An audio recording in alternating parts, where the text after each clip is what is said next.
ഈ പ്രതിപക്ഷ V D സതീശനെതിരെ CBI അന്വേഷണത്തിന് ശുപാർശ കൊടുത്തിട്ടുണ്ട്. അത് ഈ പുനർജനി ഫൗണ്ടേഷനുമായി ബന്ധപ്പെട്ട സാമ്പത്തിക തട്ടിപ്പുമായി ബന്ധപ്പെട്ടാണ്. അപ്പൊ അത് അറിഞ്ഞിട്ടുണ്ടോ? അതിനെ സ്റ്റണ്ട് എന്നുള്ള നിലയിലാണ് പ്രതിപക്ഷം ചെറുക്കാൻ ശ്രമിക്കുന്നത്. അല്ല, അത് ഞാനിപ്പോ ഇങ്ങോട്ട് വരുമ്പോഴാണ് ഒരാളിനെ ഫോണിൽ പറഞ്ഞത് ഇങ്ങനൊരു തീരുമാനം എടുത്തിട്ടുണ്ടെന്ന്. അതിന്റെ കൂടുതൽ വിവരങ്ങൾ നിങ്ങൾക്ക് തന്നെ അതിന്റെ വിവരങ്ങൾ അന്വേഷിച്ച് നാളത്തെ പത്രത്തിൽ റിപ്പോർട്ട് ചെയ്യാം. എന്താണ് അതിന്റെ പശ്ചാത്തലം, അത് എത്രത്തോളം CBI അന്വേഷിക്കേണ്ട തരത്തിലുള്ള വിഷയമാണോ അല്ലയോ, ഇതെല്ലാം നമുക്ക് പൊതു സമൂഹവും മാധ്യമങ്ങളും ചർച്ച ചെയ്യേണ്ടതാണ്. കേന്ദ്ര ഏജൻസികൾ പ്രതിപക്ഷ സംസ്ഥാന നേതാക്കളെ വേട്ടയാണ് എന്നതാണ് സാഹചര്യത്തിൽ ഒരു ഇടതുപക്ഷം ഭരിക്കുന്ന സർക്കാർ തന്നെ CBI അന്വേഷണത്തിന് ശുപാർശ കൊടുക്കുന്നത് തരത്തിൽ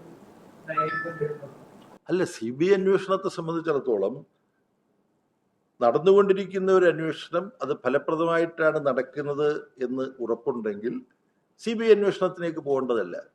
CBI അന്വേഷണം ഒരു സാഹചര്യത്തിലും പാടില്ല എന്നൊരു സമീപനം ഇടതുപക്ഷം എടുത്തിട്ടില്ല. ഒരു കാലഘട്ടത്തിൽ CBIക്ക് നല്ല പേരും പെരുമയും ഉണ്ടായിരുന്നു. അപ്പോൾ ആളുകളെല്ലാം പറയുന്നത് ഇത് CBI അന്വേഷിക്കുകയാണ് വേണ്ടത്. അങ്ങനെയാണ് മമ്മൂട്ടി നായകനായിട്ടുള്ള CBI സിനിമകളുടെ സീരീസ് തന്നെ ഉണ്ടായത്. പിന്നീടൊരു ഘട്ടമായപ്പോൾ സുപ്രീം കോടതി തന്നെ പറഞ്ഞു, എന്താ, കൂട്ടിലെ തത്തയാണ് CBI എന്ന് പറഞ്ഞു. അപ്പം അങ്ങനെയും CBI അപ്പം ഒരു ഇൻസ്റ്റിറ്റ്യൂഷൻ പല രൂപത്തിൽ പെരുമാറാറുണ്ട്. കോടതികൾ വളരെ നമ്മളെ അമ്പരപ്പിക്കുന്ന, ഞെട്ടിക്കുന്ന, ദുഃഖിപ്പിക്കുന്ന കോടതി വിധികൾ ഉണ്ടാകാറുണ്ട്. അത് പറയുന്നതിന് എനിക്കൊരു കൂസലുമില്ല. ഞാൻ പലയിടത്തും പറഞ്ഞിട്ടുണ്ട്, ഇങ്ങനെയൊക്കെ ഒരു കോടതി വിധി പുറപ്പെടുവിക്കാൻ പാടുണ്ടോ എന്ന് സമീപകാലത്ത് നമ്മൾ ചോദിച്ചു. അതേസമയം നല്ല നിലയിലുള്ള കോടതി വിധികളും ഉണ്ടാകാറുണ്ട്. അപ്പം ഏതെങ്കിലും ഒരു അന്വേഷണ ഏജൻസിയെ പാടെ തള്ളിക്കളയുക, അല്ലെങ്കിൽ എല്ലാം ആ അന്വേഷണ ഏജൻസി ഏൽപ്പിക്കാമെന്ന് പറയുക, ഇത് രണ്ടുമല്ല.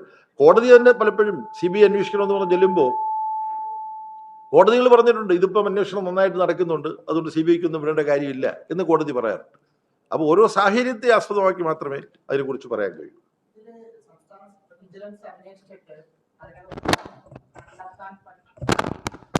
അതിനുശേഷമാണ് വേണമെങ്കിൽ CBI അന്വേഷിക്കാമെന്ന് അന്നത്തെ വിജിലൻസ് മേധാവി സർക്കാരിന് ശുപാർശ കൊടുക്കുന്നത്.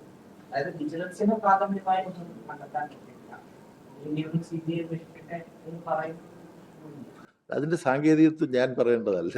ഞാൻ എന്തെങ്കിലും അതിൻ്റെ വസ്തുതകളും പശ്ചാത്തലവും അറിയാതെ ഞാൻ പറയേണ്ടതല്ല. അത് ഇത് സംബന്ധിച്ച് വിശദീകരിക്കാൻ പരിജ്ഞാനമുള്ള, ഉത്തരവാദിത്വമുള്ള കേന്ദ്രങ്ങൾ അതിനെക്കുറിച്ച് വിശദീകരിക്കും.